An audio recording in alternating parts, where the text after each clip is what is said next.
주안의 복된 인사를 드리겠습니다. 오늘 화요일 새벽 하나님 말씀은 사무엘상 19장 10절부터 12절까지 말씀을 중심으로 성도가 당하는 환난에는 반드시 피할 길이 있습니다라는 제목으로 말씀을 함께 나누고자 합니다.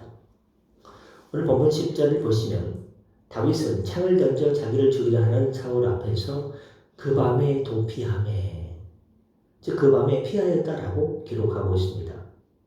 또 12절 말씀에도 자기를 죽이기 위해 사울이 보낸 군사들이 집을 지켜 포위하고 있는 상황에서 보십시오. 12절에 미갈이 다윗을 창에서 달아내림에 그가 피하여 도망하니라 라고 기록하고 있습니다. 즉 10절부터 12절 사이에 도망갔다 피했다라는 말이 두 번이나 기록되고 반복되고 있습니다. 이는 다윗이 피한 것이지만 사실은 하나님께서 다윗을 보호해 주신 조치였습니다. 즉 하나님이 피할 길을 내어주셨습니다. 다윗은 사울이 보낸 군사들에 의해 집이 포위되었을 때 하나님께 자신의 피할 길을 내시도록 간절히 기도했을 것입니다. 시편 59편은 바로 그의 이러한 간구를 기록한 것으로 보입니다. 그렇다면 하나님은 다윗의 기도에 응답하사 그에게 피할 길을 주신 것이 됩니다. 시편 59편을 제가 좀 읽어보겠습니다. 시편 그 포위되었을 때 다윗이 한 기도로 내는 것 1절에 나의 하나님이여 나의 원수에게서 나를 건지시고 일어나 치려는 자에게서 나를 높이 두소서. 악을 행하는 자에게서 나를 건지시고 피 흘리기를 즐기는 자에게서 나를 구원하소서. 쭉 있다가 9절에 보면 하나님은 나의 요새심이 그의 힘으로 말미암아 내가 주를 바라나이다. 그래서 시편 59편 맨 위에 표제로 뭐라고 써있냐면 적들 한가운데서 드리는 기도. 그래서 가로쳐놓고 사울이 사람을 보내어 다윗을 죽이려고 그 집을 지킨 때에라고 기록하고 있습니다. 바로 오늘 사무엘상 19장 11절에 그런 상황에 대해서 다윗이 어떤 기도를 드렸는지 거기에 59편에 나와 있는 것입니다. 하나님은 피할 바위가 되어주시고 환난날에 내 인생의 요새가 되어주시옵소서, 나를 살려주시옵소서라고 기도한 것입니다. 그렇지만 하나님은 다윗의 기도에 어떻게 했을까요? 응답하시사 그에게 피할 길을 내어주셨습니다. 그러나 사실 하나님은 다윗이 환난 당할 즈음에 이미 피할 길을 이미 여호와 이레로 예비해 놓으셨습니다. 다윗은 견디기 힘든 어려움도 많이 겪었지만 하나님의 보호하심과 손길도 수없이 경험했습니다.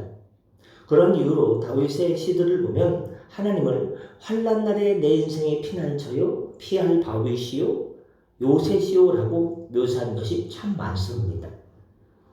시편에 보면 다윗의 시가 많아요. 그런데 하나님께서 환난날에 피할 길을 내어주신 것은 다윗에게만 있었던 것이냐, 특별히 다윗에게만 특별히 사랑해서 특별히 다윗에게만 주신 것이냐? 그렇지 않습니다. 오늘날 현대를 살아가고 있는 저와 여러분들에게 모두에게 모든 성도들에게 동일하게 적용시켜주는 말씀입니다. 하나님께서는 환난날에 피할 길을 내신 것은 오늘날 살아가는 우리 성도들에게 누구에게나 마찬가지로 적용된다는 것입니다. 하나님은 저 옛날 다윗에게 피할 길을 내어주셨던 것처럼 성도들에게도 기도하면 환난날에 피할 길을 내어주십니다. 그렇습니다. 하나님은 성도가 환난에 처할 때 그냥 내버려두지 않고 네 지은 죄가 얼만데 너 좀 고생 좀 해봐라, 고생 좀 많이 해봐라 하고 하나님께서 우리를 내버려두거나 내버려두거나 방치해주지 않습니다. 우리가 살다 보면 때때로 사면초가 막 사방에 동서남북 사방이 가로막혀 있는 위기에 처할 때가 있습니다. 내 힘으로 어떻게 도무지 할 수 없는 일들이 우리 가정에 있고 참 그것 때문에 다 온 가족이 힘들고 괴로울 때가 많습니다. 도무지 어찌해볼 수 없는 공경에 처하게 되었을 때 우리는 이렇게 생각하죠. 하나님이 왜 이런 곤경을 주셨는가? 왜 이런 어려움과 괴로움을 내 인생 지금 이 시점에 나에게 허락하셨는가 하고 의문을 가지게 됩니다. 그러나 하나님은 결코 우리가 감당할 수 없는 시련을 주시지 않는다라고 말씀하셨습니다. 그리고 시험 당할 즈음에는 무슨 길을 내어주십니까? 피할 길을 내어 주신다고 했습니다. 그래서 옛 어른들이 하신 말씀 중에 야, 죽으라는 법은 없어. 죽으라는 법은 없어. 힘들지만 그렇다고 죽으라는 법은 없어. 그런 말 있지 않습니까?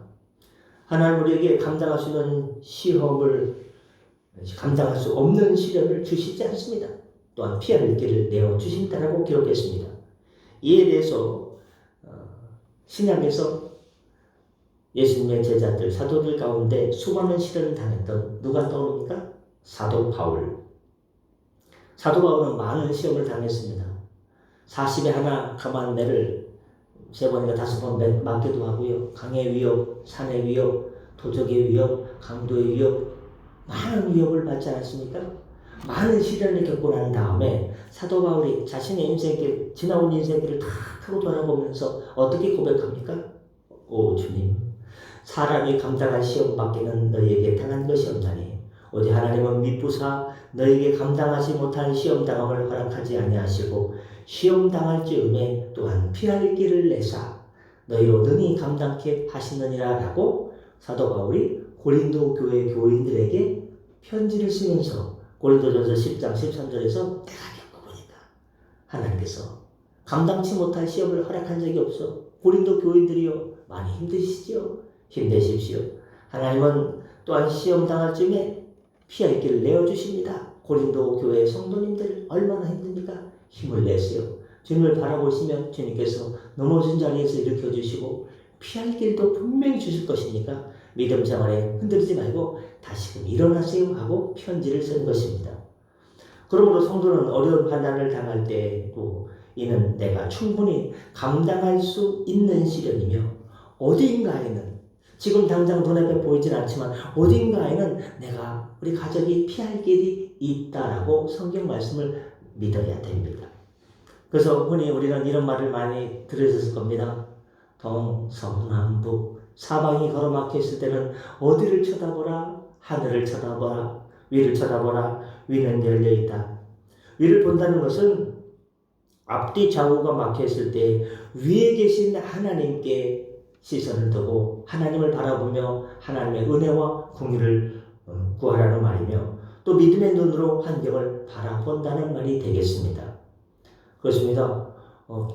의성에서 그냥 그 부부가 그 묘지에 왔다가 나뭇가지를 태우다가 그냥 불이 확 붙으니까 어떻게 됐습니까? 그 부부가요 깜짝 놀라가지고 그냥 아니 그럼 좀 불이 붙으면 좀 끄기가 쉽지 않습니다. 불이요 좀 많이 건조하기 때문에 그 의성의 묘지 위치가요 그 계곡에 있는 거예요. 계곡에 바람이 되게 셉니다. 그 의성에 바람이 확 불어오니까 불이 확 번지니까 어떻게 할 수 없는데 그럼 전화라도 해야 되는데 너무 놀래가지고 그냥 라이터 던져도 그냥 도망오다가 동네 사람들한테 만났는데요. 어떻습니까? 그냥 일단 자기가 입고 있던 옷이라도 벗어가지고 그래도 좀 껐으면 어땠을까? 옷 한 벌 버리고 불 껐으면 어땠을까? 지금처럼 의성으로 갔다가 다시금 어디 안동으로 번지고 이런 일이 막지 않았을까? 그때 그랬으면 얼마나 좋았을까 하는 아쉬움이 있습니다. 참 어떻게 됩니까? 불이 번져나가니까 감당할 수 없는 거예요. 걷잡을 수 없는 거예요.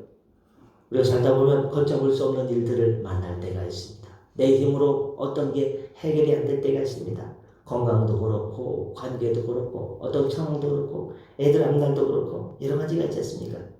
그럴 때 우리는 참 환경을 보면 답답하고 길이 없지만 그럼에도 불구하고 위를 바라보고 하나님의 은혜를 구하면 하나님께서 피할 길을 주시고 또 감당할 수 있는 힘을 공급해 주십니다. 이 결혼식을 끝내고 나서 장집사님 얼마나 이게 긴장이 탁 해가지고 능계를 월요일 맞는다고 했는데 어제 맞았겠죠? 그렇습니다. 능계는 잠깐 힘을 바짝 나게 해줍니다. 그럼 우리가 살아가면서 평생 능계를 맞고 살 수 있는 건 아니지 않습니까? 아침에도 능계, 점심에도 능계, 맞다 보면요 아파가지고 못 맞을 거예요.